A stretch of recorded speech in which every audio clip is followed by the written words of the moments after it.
Jy weet, ons gaan nou sing vanmôre van wonderful, wonderful Jesus is to me. Maar weet, hy is ons redder vanmôre. Hy is ons verlosser vanmôre. Hy is ons geneesheer vanmôre. Daarom kan ons vanmôre hartlik sing. Kom ons bring hulde en eer aan hom vanmôre wat sing wonderful, wonderful. Jesus is to me, Counselor, mighty God, Prince of Peace. Wonderful, wonderful, Jesus is to me. Counselor, mighty God, Prince of Peace is here, and saving me, cross and shame. Wonderful, mighty, praise His name. Wonderful, wonderful, Jesus is to me. And Counselor, mighty God, Prince of Peace is here, saving me, cross and shame. Wonderful, mighty, praise His name. Wonderful, wonderful, Jesus is to me. Counselor, mighty God, Prince of Peace is here, saving me, cross and shame. Wonderful, mighty, praise His name. Wonderful, wonderful, Jesus is to me. Counselor, mighty God, Prince of Peace is here, saving me, cross and shame. Wonderful, mighty, praise His name. Wonderful, wonderful, Jesus is to me. Counselor, mighty God, Prince of Peace is here, saving me, cross and shame. Wonderful, mighty, praise His name. Wonderful, wonderful, Jesus is to me. Counselor, mighty God, Prince of Peace is here, saving me, cross and shame. Wonderful, mighty, praise His name. Wonderful, wonderful, Jesus is to me. Counselor, mighty God, Prince of Peace is here, saving me, cross and shame. Wonderful, mighty, praise His name. Praise God. Jy weet, Jesus sê in sy woord, hy sê, ek gaan heen. Ander om vir ons 'n plek voor te berei. Wanneer daar die plek voorberei, sê hy, kom terug, om ons te neem waar hy is. Hy sal kom op die wolke, ja, dis seker, en elke oog sal het sien, prys en op ons They shall go, okay, I see out in the river of sea. Coming home and they all the voices. We are home, it's your idea. Oh, yeah, my heart and ruby.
verantwoordelikheid om seker te maak dat my broer en my suster langs aan my wat op hierdie pad is, 'n vlammetjie nie uitgaan.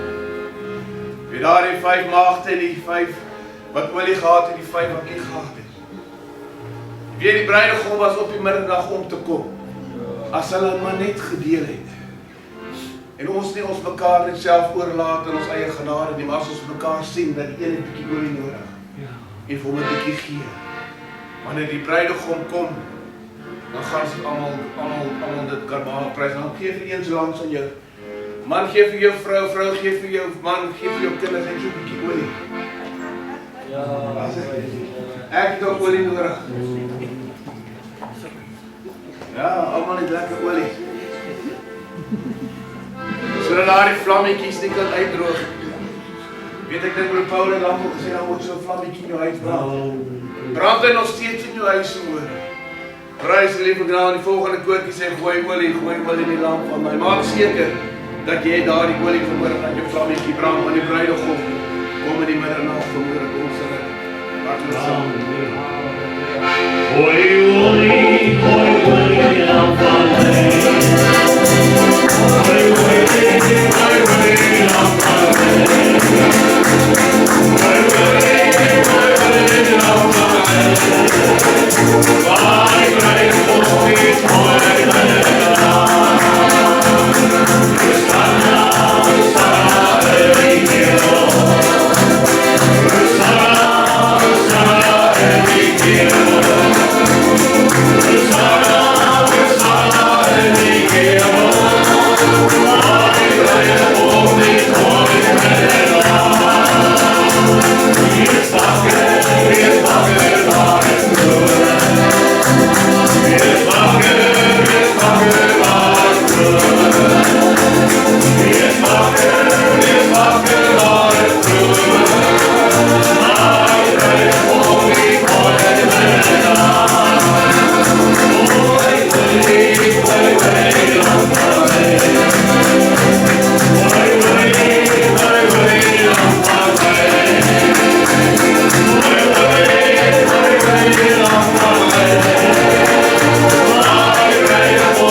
as jy gereed om Jesus terug te ontvang. Jy weet sy liefde wat hy gehad het vir jou en my.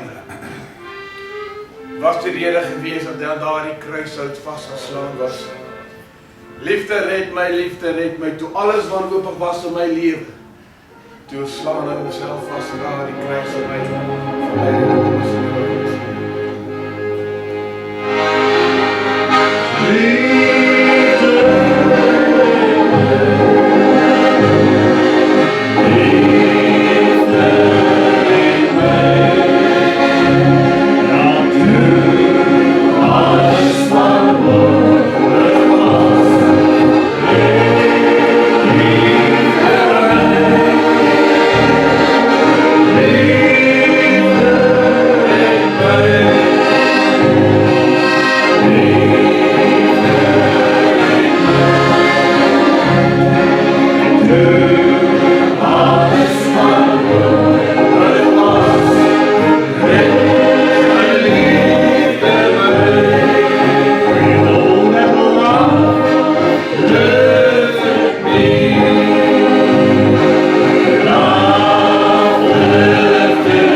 Elke verhaal in die woord van die Here is met 'n rede daar.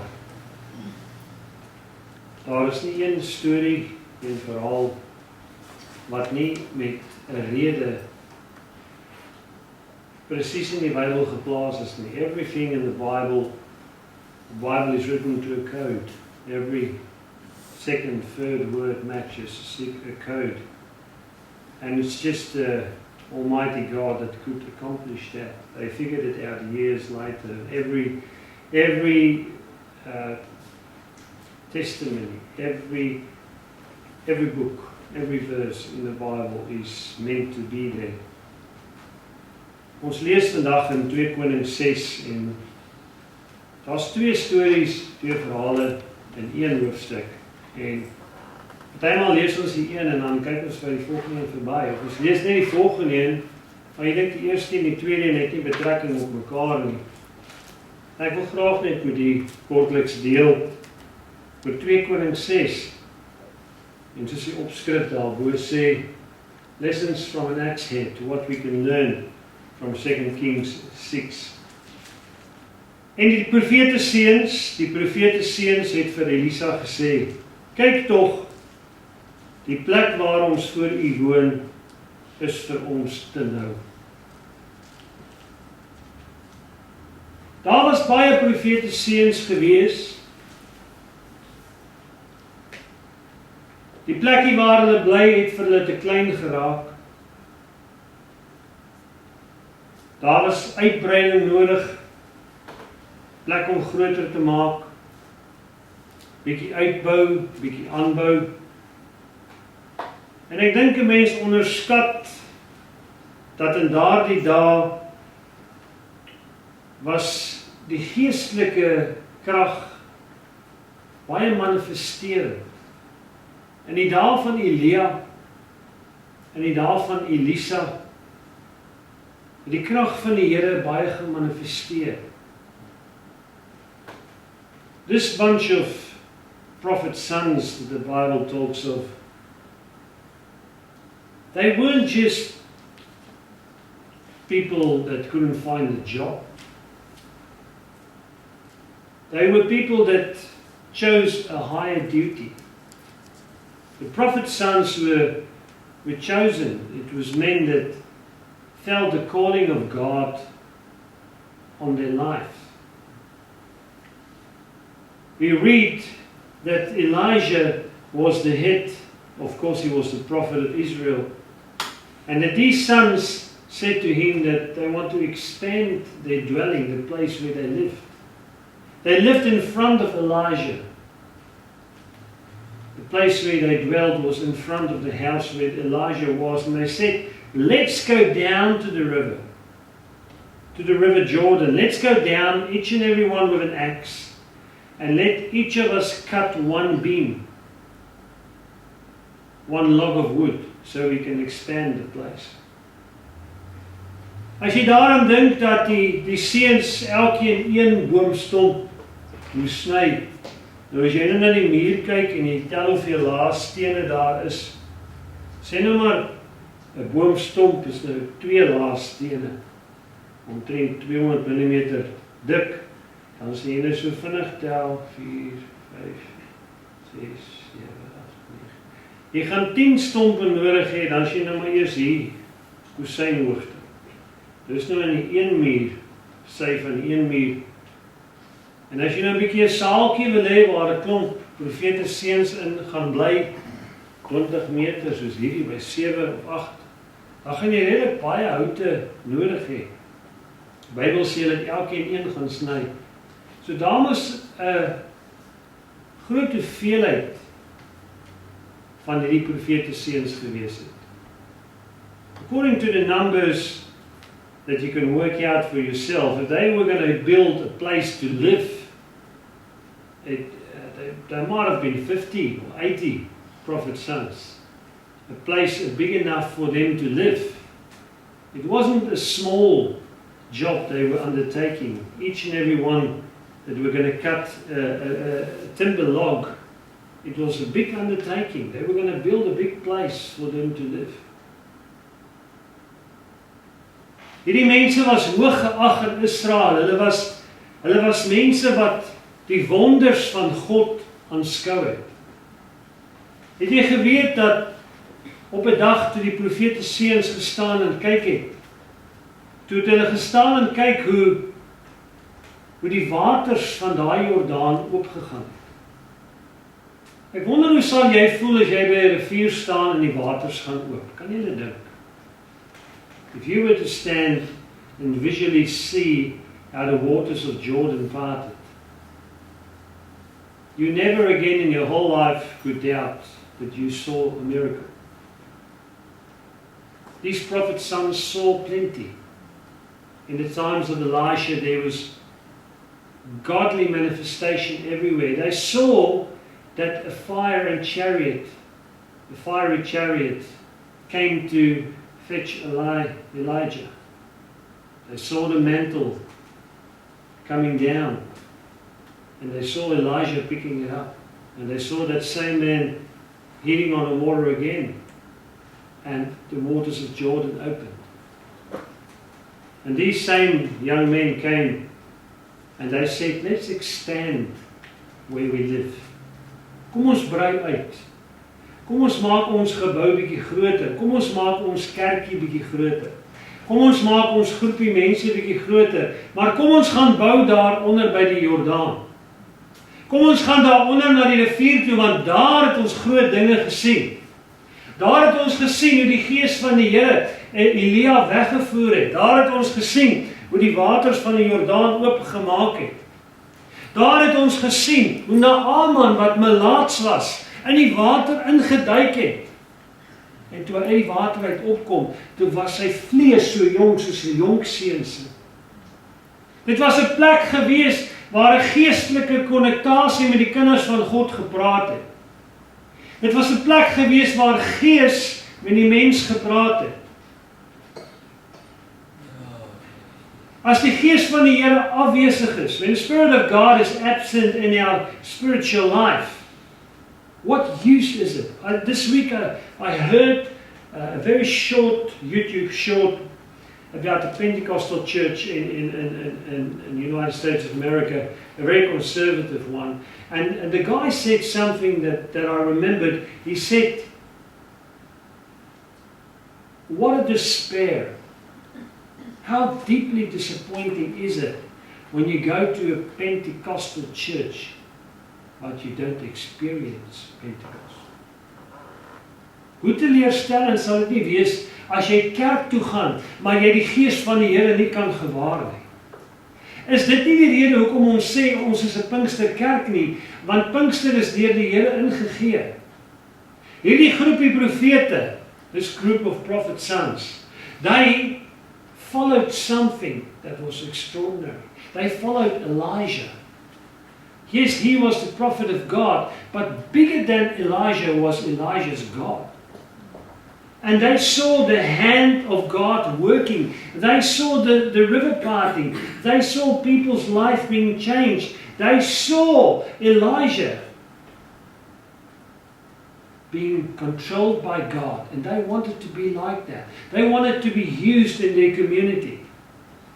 And the church of that day, if you want to refer to it as a church, was expanding.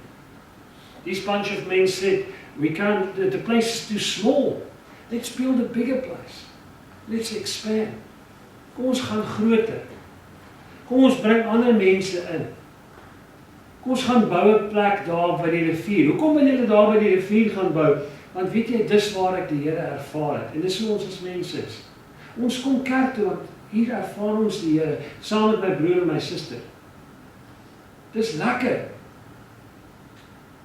En die krag van God, en julle weet toe ek in hierdie week met die Here praat, toe besef ek net weer dat die Heilige Gees is dit wat ons na die Here toe trek.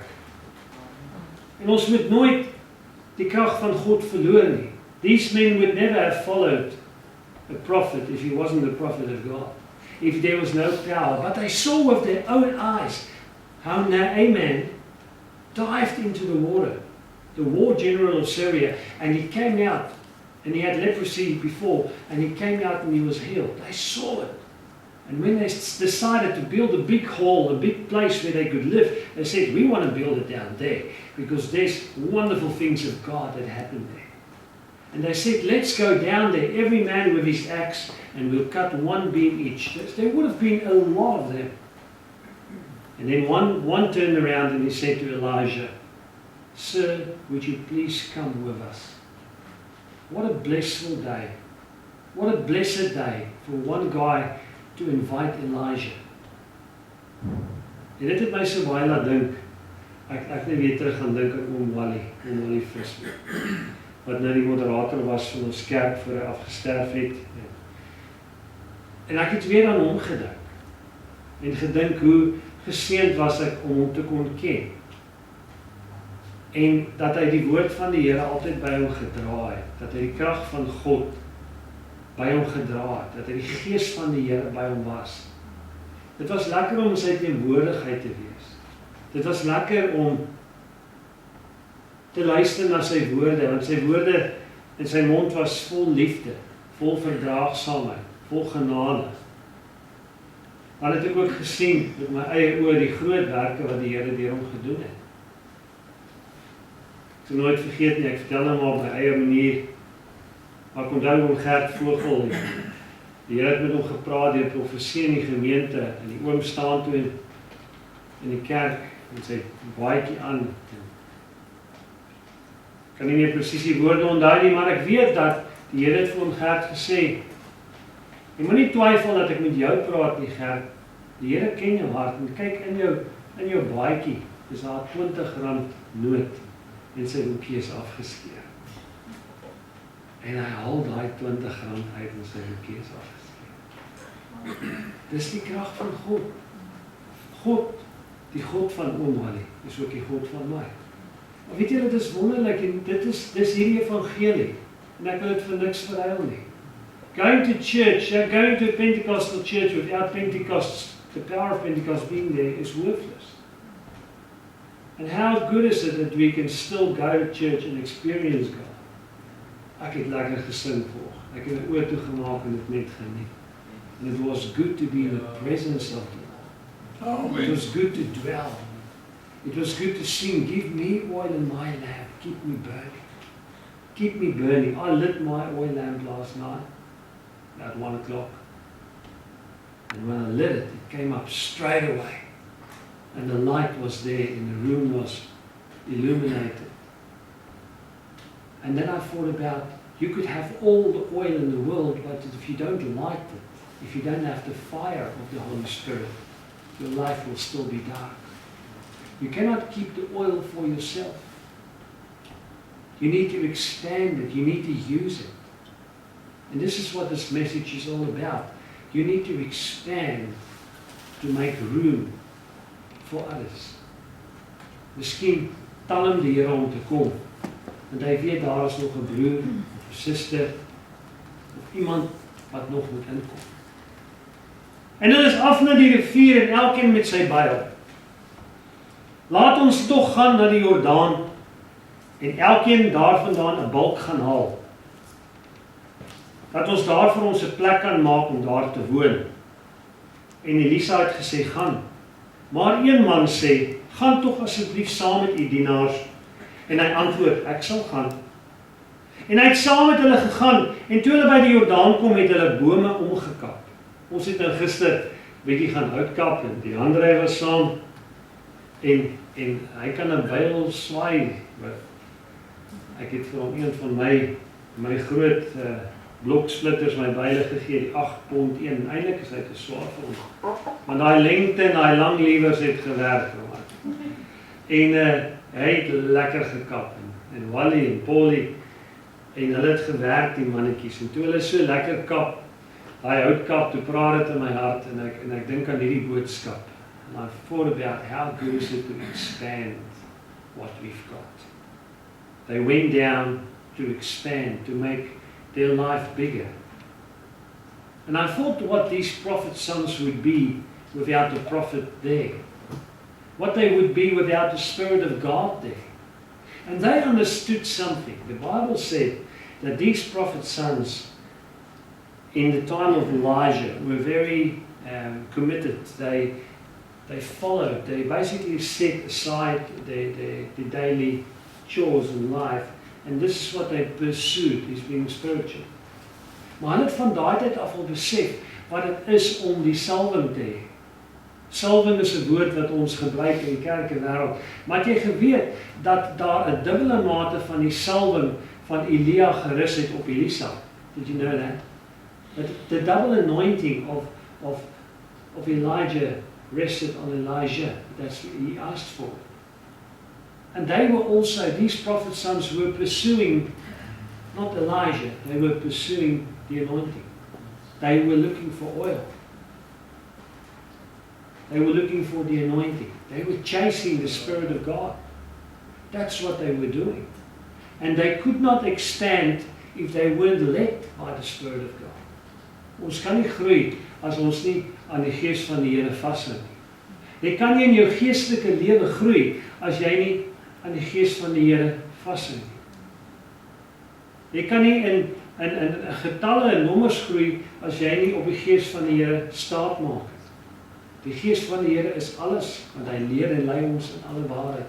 Dit is immers die gees wat binne in die Vader is en in Jesus is, wat ook dan ek en jou is. Maar terwyl elkeen die balke kap,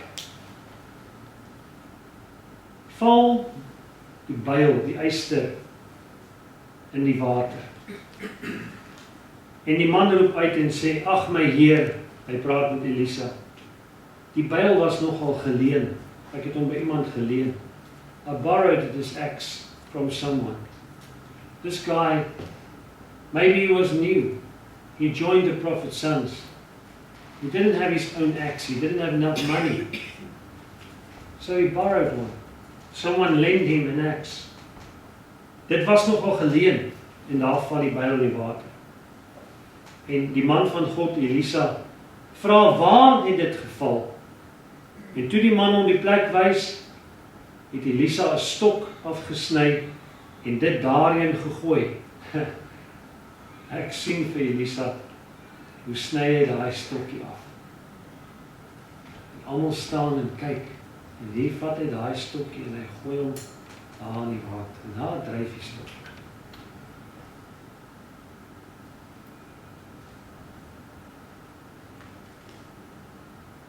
En toe hy die stokkie afgesny het en dit daarin gegooi het, het die yster die byl bo gedryf.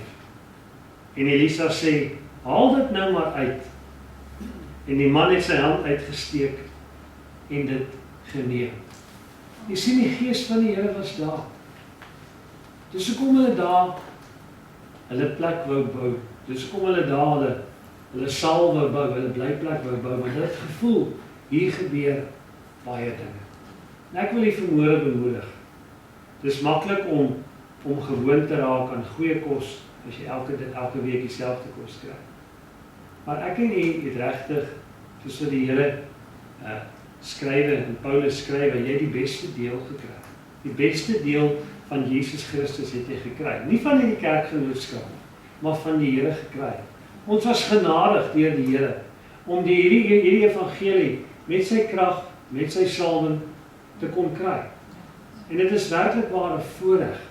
En toe daai byl bo dryf, toe vat hy man en hy steek sy hand uit. En wat laat yster drywe? What makes iron flow? It's the extraordinary power of God that does that. How many testimonies are there in our church? I can think of a few, quite a lot actually, of the pastors that's either now retired or passed away, when they write their life biography in the church, and they tell about the times when they were out of fuel and their vehicles had no gas in it. I can think of one of Pastor Johnny van Beek, and they were telling, and they were all working for God in overseas countries, but they would manifest, one of them would manifest, and he would point his finger like a Bowser handle at the filler cap of his car. Of course, the Holy Spirit led him to do it. And then you could hear the fuel coming up from the tank upwards, and it will bubble, and the car was full. Do you believe that God can make fuel in an instant? You know He can. He turned water into wine, He can make fuel, no doubt. Nothing is impossible if we believe the great things of God. And I think in the last days where we are living now, we're going to encounter more and more each and every day. Maar weet julle wat by my vassteek is dat jou omstandighede word gered. Soos wat hierdie byl gedryf het. Weet jy kon gesink het? Wie van ons is daar wat nie op tye was in ons lewe waar jy kon gesink het? En dit is die boodskap hier agter, en jy kon gesink het en jy kon weggesak het. Maar die Here het jou laat dryf, jy het bo uitgekom, jy het bo jou omstandighede, en dit is nooit lekker om in daai omstandighede te wees nie, maar ek vir jy sê, jy gaan nou sê, ja, dit is so, ek weet, jy kom elke keer sterker daar, en jy groei daardeur, en die Here bou aan jou karakter.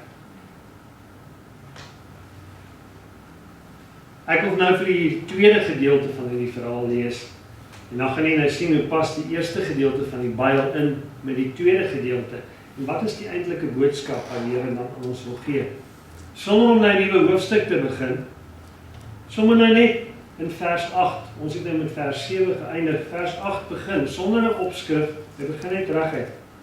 Terwyl die koning van Aram besig was om oorlog te voer teen Israel, het hy met sy dienaars beraadslag en gesê, op die plek gaan ek my laar opslaan. Maar die man van God, Elisa, het die koning van Israel laat weet, pas op dat u nie deur daardie plek ry nie, trek nie, want die Arameërs gaan daarheen aftrek. The Bible starts here in verse 8 and says that the king of Aram in those days where Elijah was the prophet and the prophet's sons were expanding building this log cabin. In those days, there was war between Israel and Aram. And the king of Aram planned an attack on Israel. And he said to his guys, look, we're going to plan up, we're going to set up near the river, we're going to a certain spot, and we're going to cross the river there. And then Elijah, through the power of God,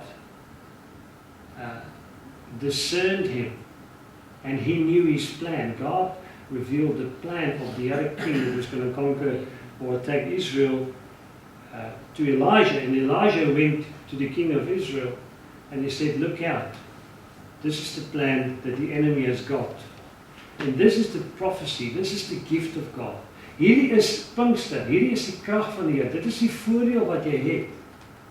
As die duiwel ken die verlede en hy ken dalk die hede, maar hy ken nie die toekoms nie. En dit is wat jy het. Dit is die Bybel wat jy in jou hand het. Dis die krag wat jy het. Dis die uitbreiding wat jy het. Dit is die oplossing wanneer jy dryf in plaas van om te sink, is dat jy die gees van die Here in jou lewe het. En Elijah, when he exposed the attack of the king of Aram, that greatly interfered with the sleep of the king of Aram, and he got upset. He goes, how is it possible that the Israelites knew that I was going to cross there? Why? Who exposes my plans? Have I got a traitor amongst us? And then the children of Aram said, no. But there's a prophet in Israel who tells all your plans to the king of Israel. They say, and it's worse, even the things that you think about at night on your bed, he knows. Steek jou hand op as die Here alles in jou lewe weet. Dank die Here dat jy die skerp byl in jou hand het, prys die Here se naam. Maar die man van God, Elisa, het die koning van Israel laat weet, pas op dat u nie deur daardie plek trek nie, want die Arameërs trek daarheen af. Daarom het die koning van Israel na die plek gestuur waarvan die man van God met hom gespreek het en waarvoor hy hom gewaarsku het. En hy was daar op sy hoede. Nie net eenmaal of tweemaal nie. Dit het baie kere gebeur wat Elisa die koning gewaarsku het. Toe word die hart van die koning van Aram hieroor onrustig. En hy roep sy dienaars en sê vir hulle, kan julle my nie te kenne gee wie van ons mense vir die koning van Israel is nie? Met ander woorde, hy sê, is daar 'n verraaier onder ons? En sy dienaars antwoord, nee. Nee my heer die koning, maar Elisa, die profeet wat in Israel is, kan die koning van Israel die woorde te kenne gee wat u in die slaapkamer spreek. That's the power of God. That's why the prophet sons followed Elijah, because the power of God was with him. He was an anointed man. Vers 13. En hy sê, gaan kyk waar hy is, dat ek hom kan laat vang. The king of Aram then said, okay, I'm going to catch Elijah. Go get him. Easy solution. If there's a traitor or this prophet, who's the prophet? He wouldn't even know what a prophet was. The king of Aram worse than the Philistines. En hy sê, kom ons gaan vang die profeet. Let's go catch him. Easy, let's go catch him. Hy is net 'n dominee man, hy dra nie 'n wapen nie, pastore dra nie geweer nie, behalwe ek. Gaan vang hom. Maklike taak, gaan vang sommer daai. Go and catch him. So het hy dan perde gestuur, strydwaans en 'n swaar leeu. Kyk hoe baie ouens stuur hy om vir Elisa te vang. Elisa is 'n ou man. En hulle het in die nag gekom en die hele stad omsingel waar Elisa was. En toe die dienaar van die man van God vroeg opstaan, sy naam was Gehazi. Hy was nou melaats. Hoekom was hy melaats? Omdat hy ongehoorsaam was. Ja. Hoe sê mens Gehazi in Engels? A rabbit jump. This guy, we just want to detour. Who's that? Gehazi. Gehazi was an apprentice of Elijah. And when Naaman, the warlord of Syria, the one who had leprosy, came and Elijah sent him away, and he goes, go dive 3 times in the Jordan River. He got very upset, Naaman, and he goes, I could have done that in my home country. We've got bigger rivers than your dirty old muddy Jordan. But he did it anyway. And the 3rd time he went under in the muddy Jordan, he came up, like I said, and he was completely healed with leprosy. But then he wanted to reward Elijah for what he did for him. And Elijah wouldn't take a reward. Why? Because it's not him that did it. He was the instrument. He was the sharp axe head working for God. And he said, no, good on you, God healed you, but I don't want any reward. I'm good, thank you. But his apprentice, Gehazi, he wanted the mullahs. He wanted the money, see? And when Elijah wasn't looking, Gehazi ran out of the house and he ran after Naaman and he said, I will take something from you. And the moment he took treasure, what happened to him? The leprosy that was in the river came and it got him. And the Bible says that Gehazi had leprosy for the rest of his life. Obedience, the Bible says, obedience is better than offering. Now this same guy came and he woke Elijah up and he said, look, there's thousands of men, war wagons surrounding our city. En toe die dienaar van die man van God vroeg opstaan en uitgaan, was daar 'n leer met perde, strydwaans rondom die stad. En Gehazi sê vir Elisa, ag my Heer, wat sal ons nou maak? Hoe gaan ons nou maak? Wat gaan ons nou maak? Maar Elisa antwoord, vrees nie, want die wat by ons is meer as die wat by hulle is. Elijah saw the numbers of the people that surrounded the city, and he said these famous words. He said, fear not, for those that are with us is more than those that are with them. And as long as you remember it for the rest of your life, he that is with you is more than your enemy. Greater is he that is within me than he that is in this world. Die wat met ons is meer as die wat by hulle is. En Elisa het gebid. Elijah just started praying. En hy sê, Here, maak die oë van Gehazi oop. Open his spiritual eyes. Dat hy kan sien. En die Here het die oë van sy dienaar geopen. Dat hy kon sien. En met eens was die berg vol perde en waans van vuur rondom. When the Lord opened the eyes of Gehazi, the servant of Elijah, there was chariots of fire and angels of God all around the city. What a sight. Die Here beskerm sy kerk. Die Here beskerm Pinkster. Die Here beskerm sy kinders wat hom in gees en in waarheid wil dien. Hy is elke dag by jou. Wanneer daar diagnose oor jou lewe wil kom, vrees 'n mens maar so 'n paar jaar terug het hulle nou vir my gesê, congratulations, you've got high cholesterol.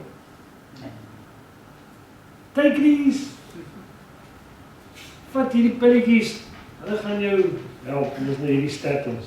Daai goed gee jou spierpyn en krampe, en ek weet nie wat alles nie. Ek het dit vir 'n paar jaar gebruik, my cholesterol was blykbaar nog steeds hoog.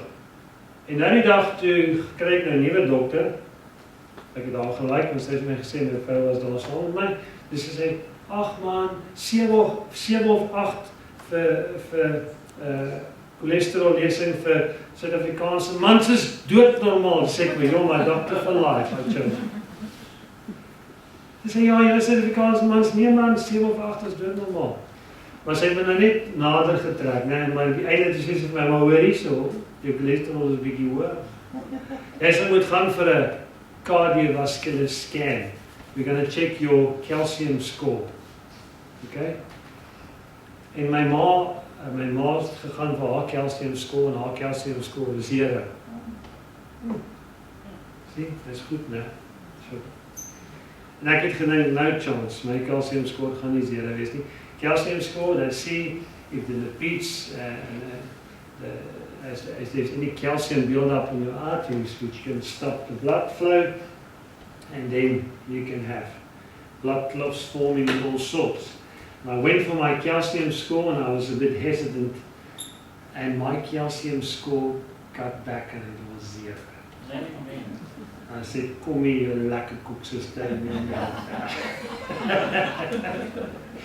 But meanwhile, I discovered I'm doing an 18-6 intermittent fasting. Me and my wife, I lost nearly 8 kilograms, and I picked one back up because my pants don't fit, and I don't have enough money to go to South Africa on an airplane and buy my pants at Woolworths, because that's where I buy them in South Africa at Woolworths.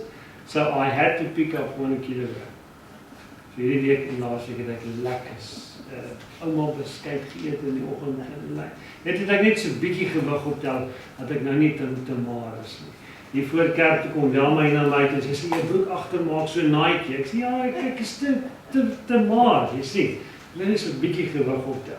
So as jy nou 'n slegte diagnose kry, moet glad nie bekommerd wees nie. Jy sien mos nou dat die Here is 'n God wat openbaar en hy is altyd in beheer. En Elisa sê vir die Here, Here, maak tog net Gehasie se oë oop. Hy lyk so bekommerd.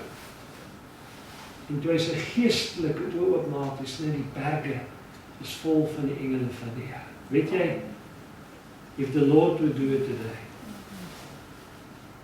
I don't feel alone. You are here, I'm not alone. But besides you, I don't feel alone. Yeah. He's always with me. The angels of God are here to protect us. Jesus Christ is here. But bigger than them, the Spirit of God is here. Wat is groter as die Gees van God? Ons dimineer, maak klein die Gees van die Here. En dit is so sleg, dat die wat die kerkewêreld verag en wat Pinkster sleg praat, dit is reg dat hulle maar praat, maar eintlik praat hulle die Gees van die Here sleg. Want Pinkster is maar net 'n naam wat van God self afkom. En die Gees van die Here is groter as alles. Dit laat jou, it makes you stay afloat. It makes your situation float like the accent and not sink. And suddenly the mountains was full of chariots of fire and angels. And Gehazi, I think his jaw dropped when his spiritual eyes were opened. Here maak tog net sy oë oop. Met eens was die berge vol perde, vol waans rondom die stad. Vers 18 sê, en toe hierdie weermag van die Arameërs afkom, het Elisa gebid, hoor wat bid hy. Hy het tot die Here gebid en gesê, slaan hierdie mense met blindheid. Elijah prayed a simple prayer when the army came down to attack them. And he said, just Lord, he didn't say, Lord, burn them with fire. They can be lucky it was Elijah sitting there, not Elijah. Elijah was sitting on the mountain, and when 50 men came to take him, they went, come down. Whoop, the Lord burned them all with fire. All 50 gone, smoking. And the next bunch came. They said, the king said, come down. All burned fire, charcoal everywhere.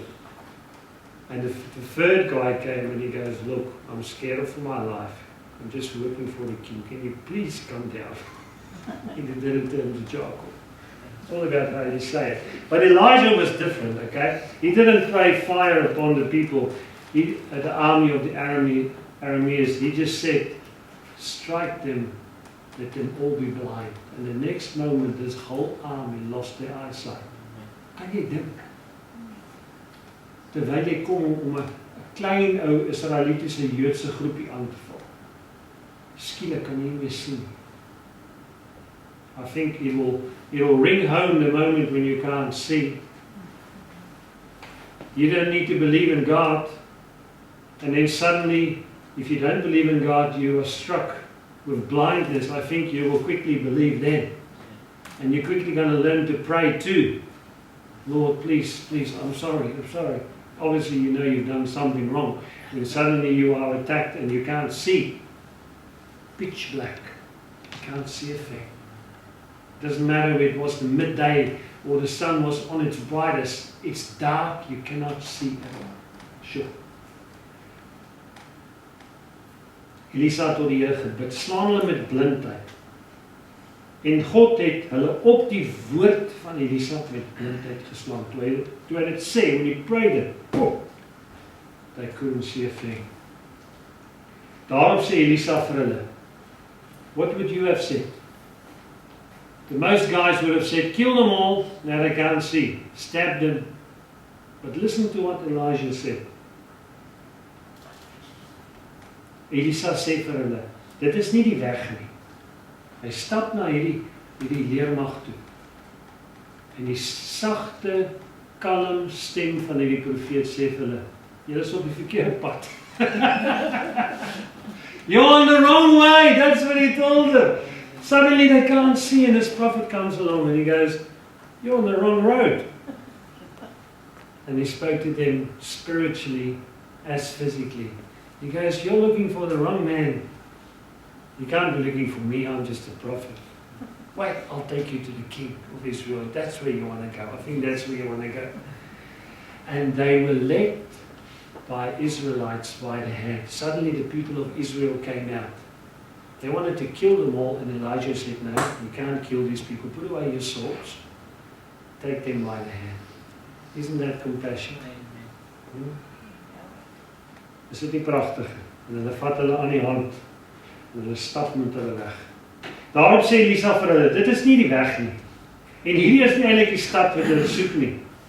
Volg my, dan sal ek julle lei na die man wat julle soek. Julle soek eintlik die koning. En hy het hulle na Samaria gelei. En by hulle aankoms in Samaria sê Elisa, Here, open hulle oë dat hulle kan sien. The next thing Elijah prayed again when all these men were inside the city of Samaria and he said, Lord, open their eyes so they can see. Open hulle oë dat hulle kan sien. En die Here God het hulle oë geopen. Toe kon hulle sien en daar was die hele leermag binne in Samaria. En die koning van Israel sê toe vir Elisa, moet ek hulle verslaan? Do you want me to kill them? Do you want me to kill them?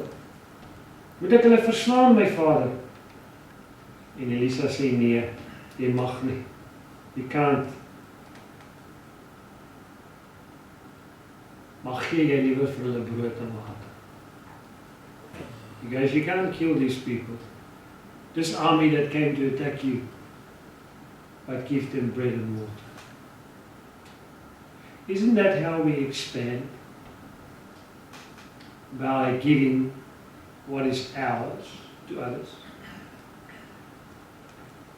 When I read this, I understood why 2 Kings 6 is divided into two different chapters.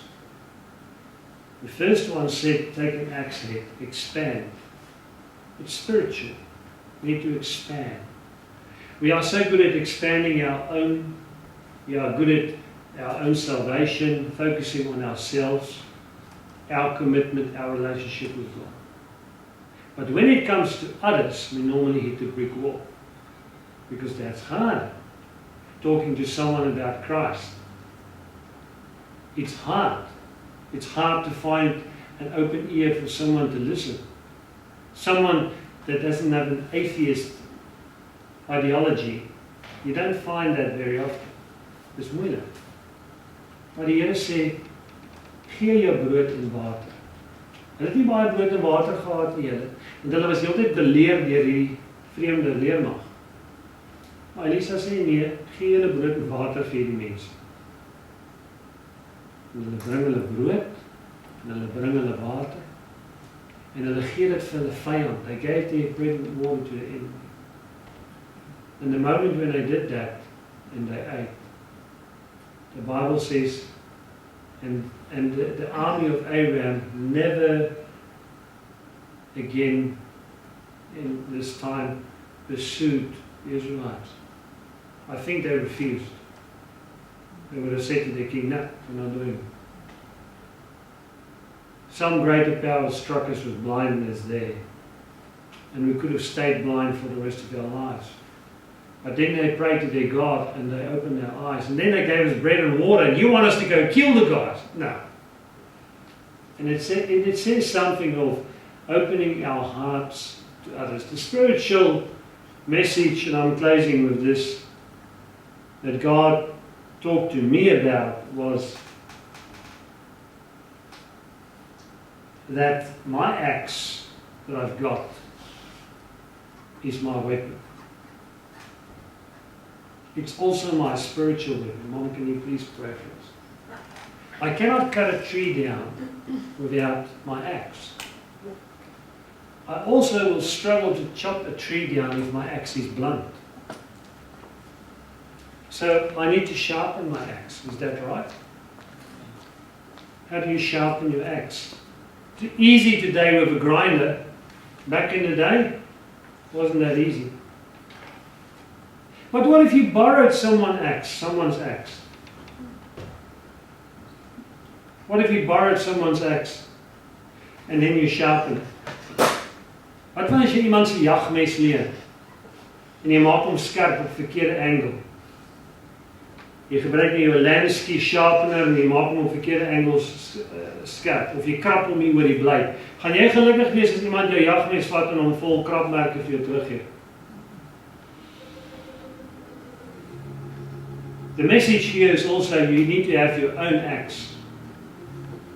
This guy who borrowed an axe, what happens to borrowed things? Afval in die water. Eerste ding wat hy sê, hy was geleen. It's time to get your own weapon. So if you want to expand spiritually, you need your own tools, yes? That's what you read into this. But it's spiritual, so what do you need? Doesn't the Bible say that this is the sword? Your shield, your spear, your axe. It's spiritual tools which you need to expand with, which you need to fight with. Time goes by and you get tired along the way.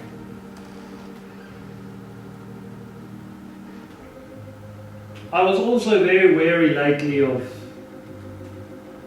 Matthew 24, 25. But the Bible talks about, and we did touch on that this morning, about the lamp oil in the latter days, that the 10 virgins, half of them would have enough, but half not. En ek het baie aan gedink julle dat, weet jy dat ons 'n salwing dra as van die Heilige Gees? Jy het in Here Christus groot geword het, jy's omring deur mense wat regtig die krag van die Heilige Gees ken. Eerstens kan jy dankie sê vir die Here daarvoor, maar tweedens dra jy groot verantwoordelikheid. Mense kyk op na jou. Mense volg jou. Hulle volg nie noodwendig vir jou nie, maar hulle is agter dit aan wat jy het. Wat het jy? Jy het die krag van die Here by jou. Hoekom het ek die krag van die Here by my? Het ek dit verdien? Nee. Maar het God jou gekies? Ja. Die Here sê ek het jou uitverkies voor die grondlegging van die wêreld. En daai 2 weke terug het ek vir julle gesê, 2 weke terug, Openbaring wat die engel sê, julle sal die olie en die wyn nie beskadig nie. Die olie is vir God 'n groot saak, die salwing olie van die Heilige Gees. Hier vind jy 'n profete seuns wat agter daai salwing van Elisa aan was. Jy vind Elisa wat voor Elia opgeneem was in die hemel gesê het, ek soek 'n dubbele mate van die salwing van die Heilige Gees. Daai olie, weet jy, dit is wat jy deur 2026 gaan dra. Die Here kan enige oomblik kom, ons weet dit. Maar wat van as jy olie vir jouself het? Voel jy partymal so? Ja. En die Bybel sê ons, jy moet jou olie bymekaar maak en middernag is daar geroep, daar kom die bruidegom. En die ander helfte het gesê, gee vir ons van julle olie, en hulle sê toe, En die helfte sê, nee, maar ons kan nie vir julle van ons olie gee nie, anders het ek nie genoeg nie. So jy moet self olie by mekaar maak. Hoe kan jy uitbrei as jy nou hierdie verhaal lees, as jy nie share nie? Hoe kan jy uitbrei as jy nie jou brood en water vir iemand gee nie? Wat is jou brood en water? Wat is die woord anders as brood? Wat is die water anders as die water van die Heilige Gees? Kom na my toe, almal van julle wat dors is. Ek is die brood van die ewige lewe. Share jou brood en jou water. Wat was die antwoord gewees in Matteus? Toe die bruidegom uitgegaan het om te kom, toe sê hierdie maagde wat genoeg olie het vir die ander, gaan na die verkopers en koop vir jou olie. Maar jy kan nie olie koop. Jy kan petrol koop, jy kan diesel koop, maar kan jy die salwing van die Heilige Gees koop? Vra vir Gehasie, hy sê vir jou sê, die salwing en geld gaan nie saam, hy het laats geword. Maar wie is die verkoper van olie? Die Bybel praat in Matteus van die salwing van die Heilige Gees, dat daar 'n verkoper daarvan is. Wat doen 'n verkoopsman? Hy verkoop aan jou produk. Ek verkoop ook aan jou produk. Dus as ek vandag hier staan, verkoop ek aan jou Jesus Christus, ek is 'n salesman. Mag jy nie geld vra daarvoor nie. But I'm going to tell you about Jesus Christ and the power of the anointing. Wie is hy wat die verkoopsman is, anders as hy wat die olie besit? Ek het die Heilige Gees in my lewe. So kan jy vertel van die Heilige Gees. Jy het die Heilige Gees in jou lewe. So jy kan vir iemand anders that idea you can sell to someone else. It's not a materialistic sale of money. It is selling the idea. And it's not the idea, it's selling the truth. Ga na die verkopers toe. Die maagde se antwoord was, as jy nie olie het nie, as jy nie die salwing van die Heilige Gees het nie, gaan na mense toe wat vir jou die Heilige Gees waarheid kan gee. In other words, go to people that know the power of Pentecost. Amen? Go to people that know how to swing an axe in the spiritual world, that knows how to expand. Go to people that can pray for you and you jump in the river and you'll be healed from leprosy. Go to people that you can see that part the waters of the Jordan and the Red Sea. Go to those people because I've seen they didn't sink, they came and even an axe head floated. Go to those people where a humble prophet led an army of Arameans by the hand. He didn't kill him, he just gave them bread and water. You've got it. Don't keep it to yourself. And many times in these last few years,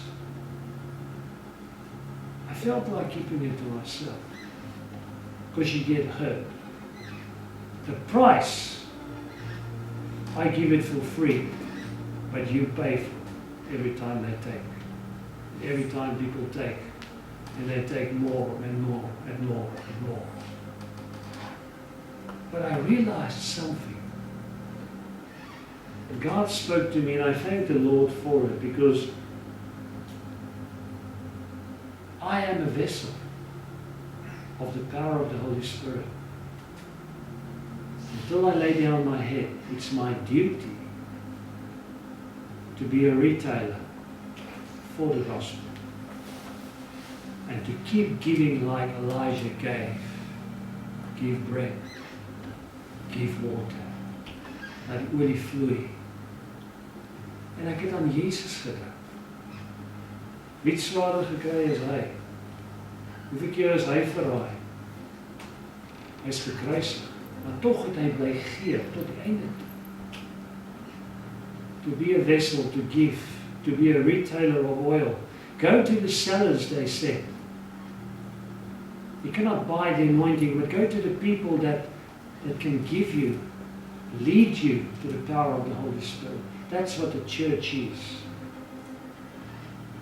How sorrowful, how sad it would be to walk into a Pentecostal church and there was no Pentecost available. How sad if you were to walk into a butcher and you cannot buy boerewors.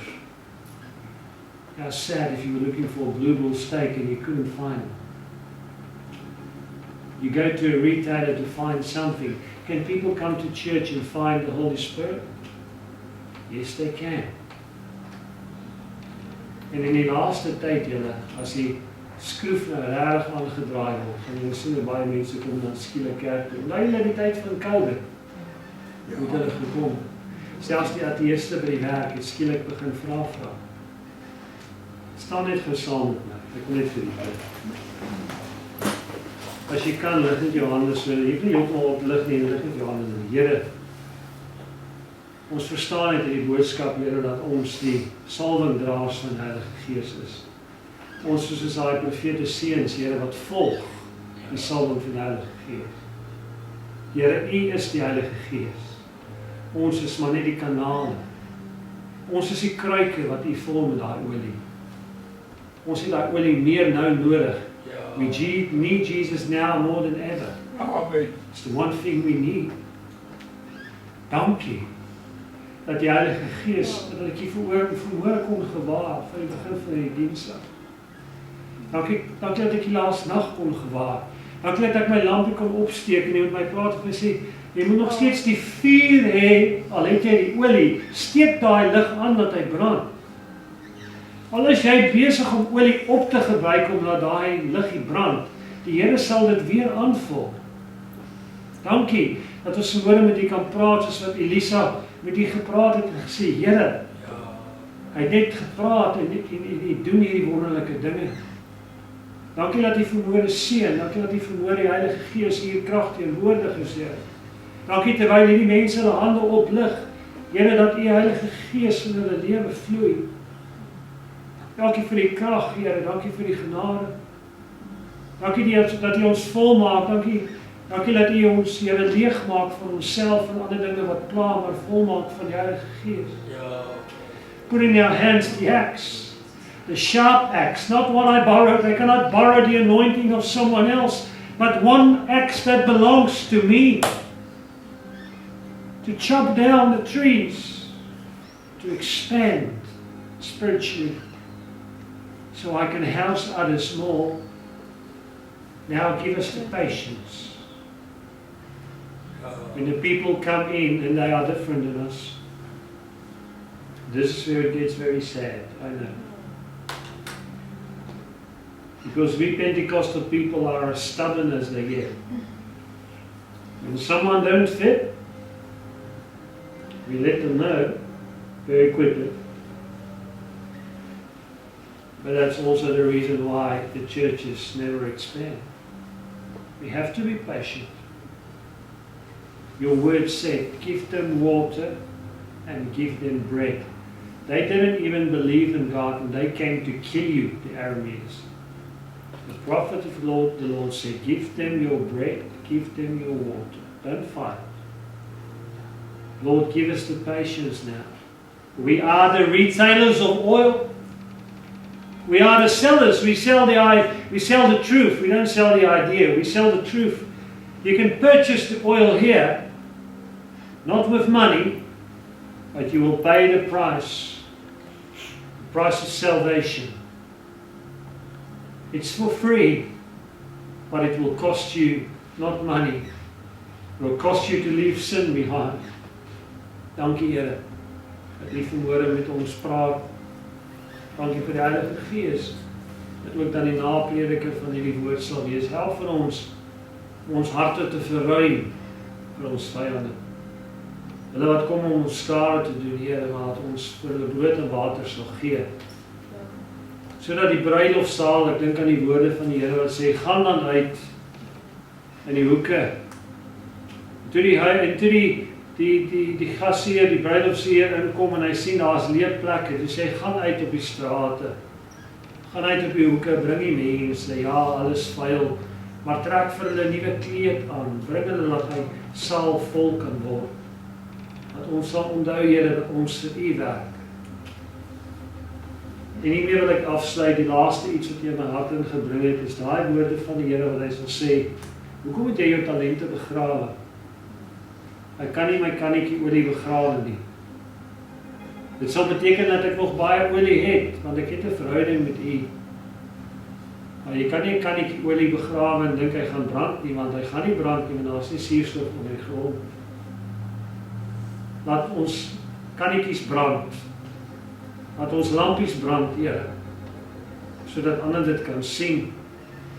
Maak ons gemeentetjie vol, maak ons harte rein.